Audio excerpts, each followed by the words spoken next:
ഇറാനുമായുള്ള സമാധാന കരാർ ചർച്ച ചെയ്യാൻ പ്രത്യേക ക്യാബിനറ്റ് യോഗം വിളിച്ച് US പ്രസിഡന്റ് ട്രംപ്. വൈറ്റ് ഹൗസിൽ വെച്ചാകും ഈ യോഗം ചേരുക. എന്നാൽ കഴിഞ്ഞ ദിവസം US ഇറാനിൽ നടത്തിയ ആക്രമണങ്ങൾക്ക് ശക്തമായ തിരിച്ചടി ഉണ്ടാകുമെന്ന് IRGC ഭീഷണി മുഴക്കുകയാണ്. കഴിഞ്ഞ ദിവസമാണ് ഈ സമാധാന ചർച്ചകൾക്കിടെ അപ്രതീക്ഷിതമായി അമേരിക്കയുടെ ആക്രമണം ഇറാനിൽ ഉണ്ടാകുന്നത്. അത് ഹോർമുസിൻ്റെ തൊട്ടടുത്തുള്ള ഇറാൻ്റെ നഗരങ്ങളിലായിരുന്നു. വലിയ സ്ഫോടന ശബ്ദങ്ങളും മറ്റും വീണ്ടും ഇറാനിൻ്റെ പല ഭാഗങ്ങളിലും കേൾക്കുന്നു എന്ന വിവരങ്ങൾ കൂടി പുറത്തു വരുന്നുണ്ട്. ഇതിനിടയിലാണ് ഇത്ര വലിയ ഒരു പ്രത്യാക്രമണം ഉണ്ടാകുമെന്നുള്ള ഇറാൻ്റെ മുന്നറിയിപ്പ്. ഒരു അത്യന്താധുനിക ഡ്രോൺ വെടിവെച്ചിട്ടതായും ഇറാൻ അവകാശപ്പെടുന്നു. അതേസമയം ലെബനനിൽ ഇസ്രായേൽ ഇന്നലെ മാത്രം നടത്തിയ ആക്രമണത്തിൽ 31 പേരാണ് കൊല്ലപ്പെട്ടത്. ഇതും ഈ ചർച്ചകൾക്ക് വലിയ വിഘാതമുണ്ടാക്കുന്നുണ്ട്. നമുക്കറിയാം, ഇറാൻ്റെ സമാധാന ചർച്ചകളിലെ വളരെ പ്രധാനപ്പെട്ട ഡിമാൻഡുകളിൽ ഒന്ന് ലെബനനിൽ ഇനി ആക്രമണം നടത്തരുത്, ഹിസ്ബുള്ളയെ ആക്രമിക്കരുത് എന്നുള്ളതായിരുന്നു. പക്ഷേ അത് തുടർച്ചയായി സംഭവിക്കുന്ന പശ്ചാത്തലം ഇനി എന്ത് മാറ്റമുണ്ടാക്കും ഈ സമാധാന ചർച്ചകളിൽ എന്നാണ് നമ്മൾ കാത്തിരുന്ന് കാണേണ്ടത്. അജയ് സുധാ ബിജു വിവരങ്ങളുമായി ചേരുകയാണ്. അജയ്, ഇതിപ്പോൾ സമാധാന ചർച്ചകൾ ഒരു ഘട്ടം പിന്നിട്ടിരുന്നു. ഖത്തറും ഒമാനും പാകിസ്ഥാനും അടക്കമുള്ള രാജ്യങ്ങൾ ഇതുമായി ബന്ധപ്പെട്ട മധ്യസ്ഥ ശ്രമങ്ങൾ നടത്തിയിരുന്നു. തുർക്കിയും മറ്റും ഇടപെട്ടു എന്ന വിവരങ്ങളൊക്കെ പുറത്തു വന്നു. ഇപ്പോൾ അമേരിക്ക ഇത്തരത്തിൽ പ്രകോപനം തുടരുമ്പോൾ എന്താകും ആത്യന്തിക ഫലം എന്നുള്ള സംശയമല്ലേ ഇപ്പോൾ ലോകരാജ്യങ്ങൾക്ക്? തീർച്ചയായിട്ടും ഹോർമുസ് കടലിടുക്കിന്റെ വിഷയത്തിൽ ഉൾപ്പെടെ ഇറാൻ ഒരു അനുനയത്തിന് തയ്യാറായി. അവിടെ അതുവഴി ഇറാന്റെ ഒരു നേതൃത്വത്തിലാണെങ്കിലും കപ്പലുകൾ കടത്തിവിട്ടുള്ള ഒരു നടപടിക്കൊക്കെ ഒരുങ്ങിയിരിക്കുന്ന സമയത്താണ് അമേരിക്കയുടെ ഭാഗത്തു നിന്നുള്ള കടുത്ത ആക്രമണം കഴിഞ്ഞ ദിവസം ഉണ്ടാകുന്നത്. അത് രഞ്ജിത്ത് സൂചിപ്പിച്ചതുപോലെ ഈ തെക്കൻ മേഖലയിലുള്ള ഇറാന്റെ ഈ ഹോർമുസ് കടലിടുക്കിനോട് ചേർന്നുള്ള ഈ ബന്ദർ അബ്ബാസ് എന്ന് പറയുന്ന നഗരത്തിലും അതുപോലെ തന്നെ പല മിസൈൽ ലോഞ്ചിങ് സ്റ്റേഷനുകളിലേക്കുമാണ് ഇത്തരമൊരു ആക്രമണം നടന്നത്. ഈ ഒരു ആക്രമണത്തിൽ കടുത്ത പ്രതികരണവുമായി തന്നെയാണ് നിലവിൽ ഇറാൻ രംഗത്ത് വന്നിരിക്കുന്നത്. ശക്തമായ തിരിച്ചടി ഇതിന് പകരമായി US നൽകും എന്നതാണ് ഇറാന്റെ മുന്നറിയിപ്പ് എന്ന് പറയുന്നത്. ഇത് ഗൾഫ് മേഖലയിൽ മാത്രം ഒതുങ്ങി നിൽക്കില്ല, പ്രാദേശിക അതിർത്തികൾക്കപ്പുറം ഈ സംഘർഷം നീളും എന്നും ഇറാന്റെ ഭാഗത്തു നിന്നുള്ള മുന്നറിയിപ്പുണ്ട്. ഇറാന് വേണ്ടി അവരുടെ സായുധ സൈനിക സംഘമായ IRGC ആണ് ഈ മുന്നറിയിപ്പ് പുറപ്പെടുവിച്ചിട്ടുള്ളത്. കഴിഞ്ഞ ദിവസം ഇറാന്റെ പരമോന്നത നേതാവായിട്ടുള്ള മുജിതബ ഖമനയുടെ ഭാഗത്തു നിന്നുള്ള ഒരു മുന്നറിയിപ്പ് കൂടി പുറത്തു വന്നിട്ടുണ്ട്. അദ്ദേഹം പുതിയ ഹജ്ജ് തീർത്ഥാടന സീസണിനോട് അനുബന്ധിച്ച് പുറത്തുവിട്ട സന്ദേശത്തിലാണ് മുജിതബ ഖമനയുടെ ഭാഗത്തു നിന്നുള്ള മുന്നറിയിപ്പുള്ളത്. മുജിതബ പറയുന്നത് ഈ ഇറാനിലേക്ക് US ആക്രമണം നടത്തിയതിന് പിന്നാലെ ഒരു പുതിയ ലോകക്രമം സംജാതമായിട്ടുണ്ട്. ഈ ലോകക്രമം അനുസരിച്ച് പശ്ചിമേഷ്യയിൽ ഒരിടത്തും US ഒരു സുരക്ഷിത താവളം കണ്ടെത്താൻ സാധിക്കില്ല എന്നാണ് അദ്ദേഹം ഒരു ഭീഷണി മുഴക്കിയിരിക്കുന്നത്. മുൻപ് പശ്ചിമേഷ്യൻ രാജ്യങ്ങളിൽ എങ്ങനെയാണോ US അവരുടെ സൈനിക താവളങ്ങൾ പണിത് അവരുടെ നീക്കങ്ങൾ തുടർന്നിരുന്നത്, അതുപോലെ ഇനി ഒരിക്കലും അവർക്ക് മുന്നോട്ട് പോകാനാകില്ല.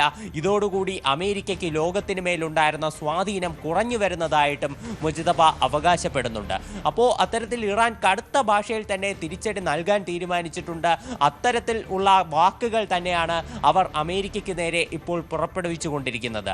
ആ ഘട്ടത്തിലാണ് ഇപ്പോൾ US പ്രസിഡന്റ് ഡൊണാൾഡ് ട്രംപിന്റെ നേതൃത്വത്തിൽ സമാധാന കരാർ ചർച്ച ചെയ്യാൻ ഒരു പ്രത്യേക ക്യാബിനറ്റ് ചേരാൻ തീരുമാനിച്ചിട്ടുള്ളത്.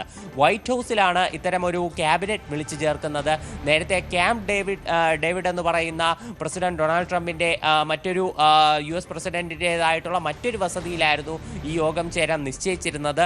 എന്നാൽ കാലാവസ്ഥാ പ്രതിസന്ധികളെ തുടർന്ന് ഇത് വൈറ്റ് ഹൗസിൽ വെച്ച് തന്നെ ചേരാൻ തീരുമാനിക്കുന്നതായിട്ടാണ് ട്രംപ് നിലവിൽ പറഞ്ഞിട്ടുള്ളത്.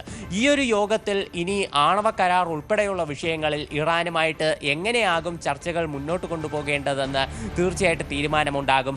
മാത്രമല്ല, സമ്പുഷ്ടീകരിച്ച യുറേനിയത്തിൻ്റെ വിഷയം ട്രംപ് കഴിഞ്ഞ ദിവസം ട്രൂത്ത് സോഷ്യലിലിട്ട പോസ്റ്റിൽ പറയുന്നത് ഒന്നുകിൽ സമ്പുഷ്ടീകരിച്ച യുറേനിയം അമേരിക്കയിലേക്ക് കൊണ്ടുപോകണം, അല്ലെങ്കിൽ മറ്റെന്തെങ്കിലും അന്താരാഷ്ട്ര സംഘടനകളുടെ നേതൃത്വത്തിൽ ഇത് നശിപ്പിച്ച് കളയണം.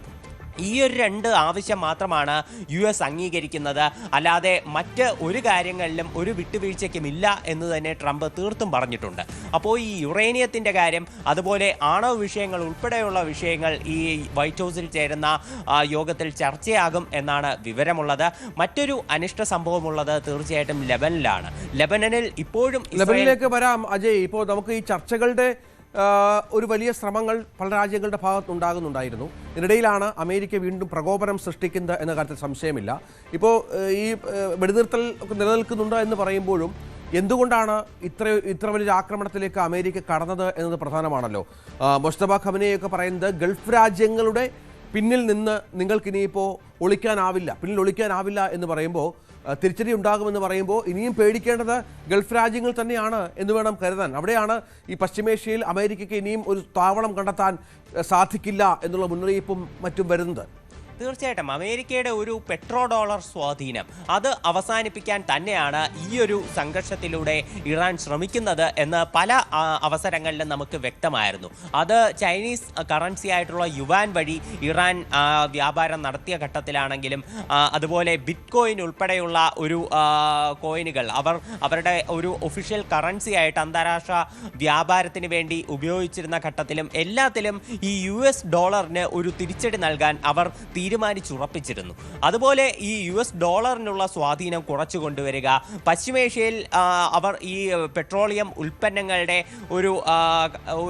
ഒരു കച്ചവടം വഴി അമേരിക്ക നടത്തുന്ന ഒരു സ്വാധീനം, അല്ലെങ്കിൽ ഒരു ലോക പോലീസായി അമേരിക്ക വിലസുന്ന ആ സ്ഥിതി അത് മറികടക്കും, അല്ലെങ്കിൽ അത് ഇല്ലാതാക്കും എന്നത് തന്നെയാണ് ഇറാന്റെ ഈ സംഘർഷങ്ങൾക്ക് ശേഷമുള്ള ഒരു പ്രഖ്യാപിത നയം എന്ന് പറയുന്നത്.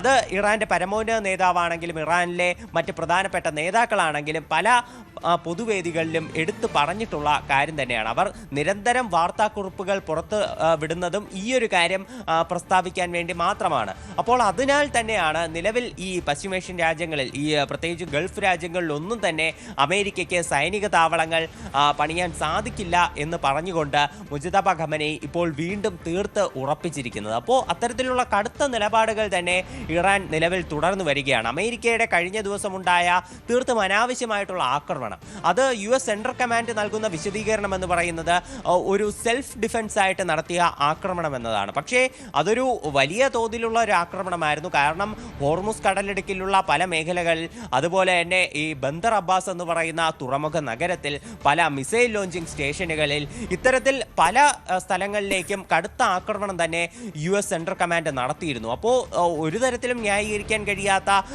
ഒരു ഇത്തരത്തിൽ സ്വയം പ്രതിരോധം എന്ന് പറയുന്ന പേരിൽ നടത്തിയ ഈ ആക്രമണത്തെ തീർത്തും കടുത്ത ഭാഷയിൽ തന്നെയാണ് ഇറാൻ അപലപിച്ചിട്ടുള്ളത്.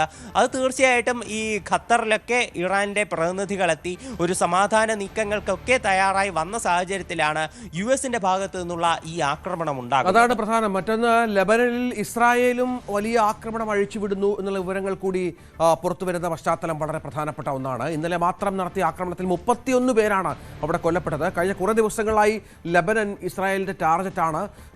നിരവധി ആക്രമണങ്ങൾ അവിടെ നടത്തുന്നുണ്ട്, ഒരുപാട് നാശനഷ്ടങ്ങൾ സൃഷ്ടിക്കുന്നുണ്ട്. ഹിസ്ബുള്ള എന്ന സംവിധാനത്തെ തുടച്ചു നീക്കുക എന്നുള്ളതാണ് ഇസ്രായേലിന്റെ ലക്ഷ്യം. അതും നേരത്തെ പറഞ്ഞതുപോലെ ഈ സമാധാന ശ്രമങ്ങളിൽ വലിയ വിഘാതമുണ്ടാക്കും. ലെബനെ ആക്രമിച്ചാൽ, ഹിസ്ബുള്ളക്കെതിരെ ആക്രമണം തുടർന്നാൽ ഇറാന്റെ ഭാഗത്ത് നിന്ന് ശക്തമായ തിരിച്ചടി ഉണ്ടാകും എന്ന് പലതവണ പറഞ്ഞിട്ടുണ്ടല്ലോ ഇറാൻ ഇതിനകം തന്നെ.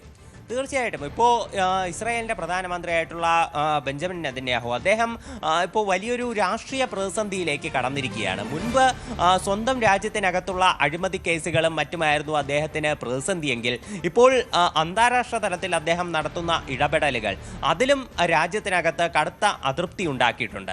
പ്രത്യേകിച്ച് ലെബനിലേക്ക് ഇസ്രായേൽ നടത്തുന്ന ആക്രമണം, ഹിസ്ബുള്ളയ്ക്ക് നേരെ ഹിസ്ബുള്ളയെ ഇല്ലാതാക്കുക എന്നുള്ള ലക്ഷ്യത്തോടെ ഈ ബെഞ്ചമിൻ നെതന്യാഹു തുടങ്ങിയ ഈ ആക്രമണങ്ങൾക്ക് ഹിസ്ബുള്ള കടുത്ത രീതിയിൽ തന്നെ പ്രത്യാഘാതം നടത്തുന്നുണ്ട്. ഇപ്പോൾ നമ്മൾ കുറച്ച് മണിക്കൂറുകൾക്ക് മുൻപേ വന്ന ഒരു റിപ്പോർട്ട് നോക്കുകയാണെങ്കിൽ, ഇപ്പോൾ ഇസ്രായേലിൻ്റെ വടക്കൻ മേഖലകളിലുള്ള ഗ്രാമങ്ങളിൽ കടുത്ത രീതിയിലുള്ള ആക്രമണം നടന്നിട്ടുണ്ട്. അപ്പോൾ എങ്ങനെയാണോ തെക്കൻ ലെബനൻ കേന്ദ്രീകരിച്ച് ഇസ്രായേൽ ആക്രമണം നടത്തുന്നത്, അതുപോലെ തന്നെയുള്ള പ്രത്യാക്രമണങ്ങളും ഹിസ്ബുള്ളയുടെ ഭാഗത്ത് നിന്ന് ഇസ്രായേലിനകത്തുണ്ടാകുന്നുണ്ട്. അപ്പോൾ ഈ പ്രത്യാക്രമണങ്ങൾ തുടരുന്ന ഘട്ടത്തിലാണ് ഈ ലെബനിലേക്ക് ആക്രമണം നടത്താൻ ഇസ്രായേൽ നിർബന്ധിതരാകുന്നത്. അതുമാത്രമല്ല, ഈ ഹിസ്ബുള്ളയെ ഇല്ലാതാക്കുക എന്നുള്ള ഒരു പ്രഖ്യാപിത ലക്ഷ്യം കൂടി നിറവേറ്റാൻ നെതന്യാഹുവിനുണ്ട്. അപ്പോൾ ഈ ഒരു കാര്യം എങ്ങനെയെങ്കിലും നടപ്പിലാക്കി തീർത്ത്, അല്ലെങ്കിൽ അവരുടെ ഒരു കുറച്ചു വർഷത്തേക്കുള്ള പ്രവർത്തനങ്ങളെങ്കിലും മരവിപ്പിച്ച് ഒരു തൻ്റെ മുഖം രക്ഷിക്കുക, ഈ ഒരു നീക്കത്തിന് വേണ്ടിയിട്ടാണ് ഇപ്പോൾ നടത്തിക്കൊണ്ടിരിക്കുന്ന ആക്രമണങ്ങളെന്ന് നമുക്ക് കാണാൻ കാണാനാകും. ആ ഒരു ലക്ഷ്യത്തിലൂന്നിയാണ് കഴിഞ്ഞ ദിവസം നടന്ന ആക്രമണം ഉണ്ടായത്. അതിലാണ് നിലവിൽ 31 പേരുടെ ജീവൻ നഷ്ടമായിരിക്കുന്നത്.